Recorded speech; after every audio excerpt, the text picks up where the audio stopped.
It's been almost 6 years since I first came to Melbourne.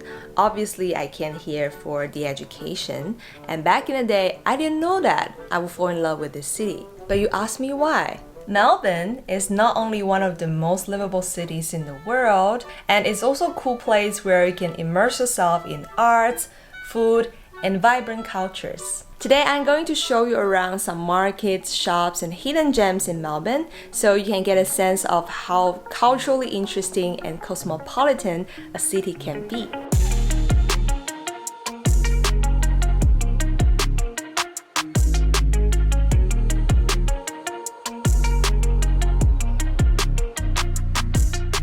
Hi everyone, this is our first stop, South Melbourne Market. Started in 1867, South Melbourne Market is one of the oldest markets in Victoria and an iconic place in the southern part of Melbourne.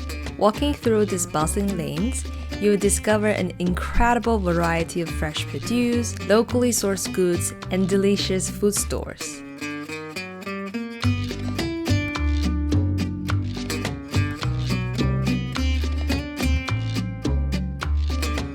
This is hands down my favorite market in Melbourne. If you also like seafood, then you are in heaven.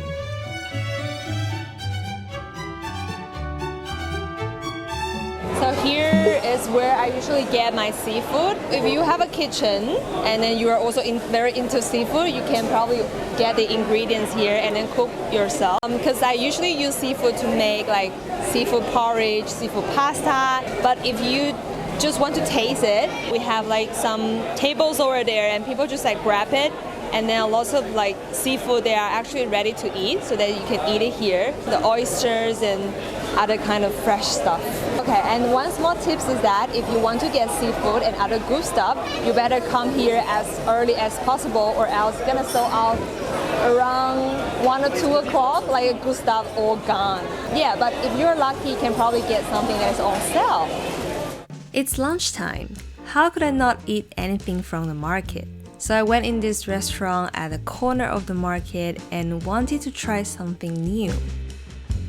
I'm in Clay Pot's Evening Star and I have been wanting to try this place for so long because I have been living around South Melbourne Market for 2 years. So I come here quite often and every time I walk past by this area, it just looks so good inside, but I never tried. South Melbourne Market is actually famous for their seafood. Every year, I think they also have the seafood and jazz, like jazz and mussel festival, where you can eat a lot of seafood and enjoy jazz music.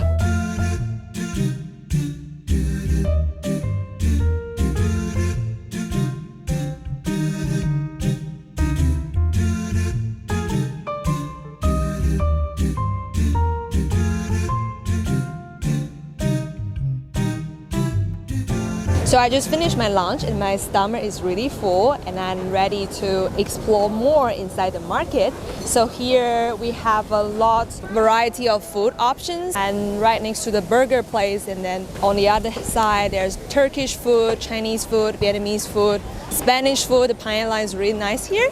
But now I'm going inside the market. So now I'm here in front of the pastry place called Age Patisserie. Forgive my French pronunciation, but every time you come here, you'll find that it's always popular, always have a long line. Not only because the croissant is really nice and other pastries as well, but they are also known for their pandan croissant, which is using the leaves that is popular in Southeast Asia and using that as a flavor to innovate the croissant. So yeah, it's always like a popular place here. Besides food, there are plenty of other shops to explore. Getting a bunch of flowers can always make my day, and I also enjoy walking through different shops to explore homewares, fashion and accessories, and some other interesting stuff.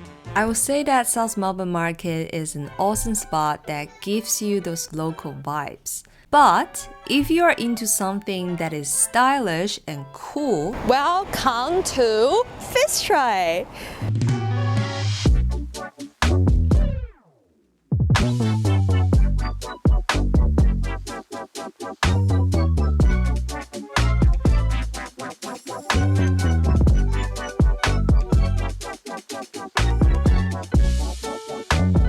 just got my coffee.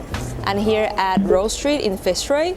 Fitzroy is another suburb that is worth visiting in Melbourne. This place is known for its hipster style, well, bohemian style, because this suburb not only is full of restaurants, bars, etc. It also have its own artistic touch. It have like a lots of vintage shops, or if you are into fashion, there are also a lots of places that you can look around. And then I'm going to check out a place called Rose Street Artist Market, which is a place where they gather a lot of artists together to showcase their work. You can also find lots of like handicraft, stuff like that. Anyway, let's go, shall we? It's actually their 20 years of the artist market because they initially started in 2003. They open every weekend, Saturday and Sunday. Yeah, it's not like a huge place, but it's like full of good stuff. I do remember like 4 years ago, I came to this market and a pair of earrings caught my eyes. I loved them the moment when I saw them, but I was a bit hesitated whether to get them. After I left the artist market, guess what? I kept thinking about that earrings for almost a month, and eventually I went there again and got my earrings, and yes, I still wear them from time to time. Coming to Rose Street Artist Market is like a treasure hunt. This is where you can find unique pieces of handmade crafts, artwork, and designs made by incredible talented local artists. The good thing about this kind of artist market is that since most of the time the artists themselves will stay here, so that you have a chance to talk to them and then learn about the story behind each of the art piece. So Fitzroy has a different kind of atmosphere compared with South Melbourne or CBD. You'll find that people here, they're really laid back. Everyone just like chilling in the market, chilling in bars. This is how a weekend should look like.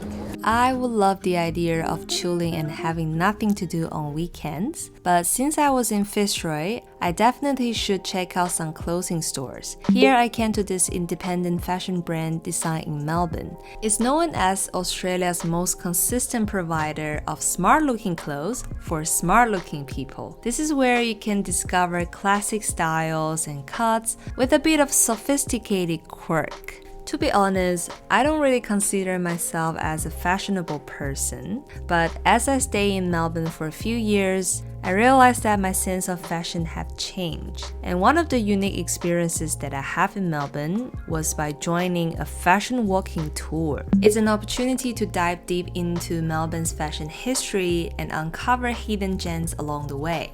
This tour is run by personal style specialists who can take you to meet independent fashion designers in Melbourne. So you can't tell the difference between that style and that style, but... And then we're just going to put the buttons into it. It was more than fashion, but also a cultural experience to me, as I also learned a lot about the history of the local places that I visited.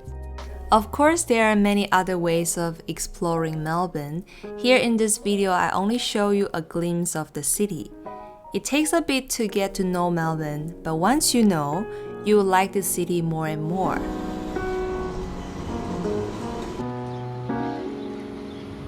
So that's the end of today's video. I hope you enjoy. If you have been to Melbourne before, please let me know which place is your favorite spot. For those who haven't been to Melbourne before, I hope that maybe one day in the future you can find a chance to visit here. That's the end of today's video, and I'll see you next time.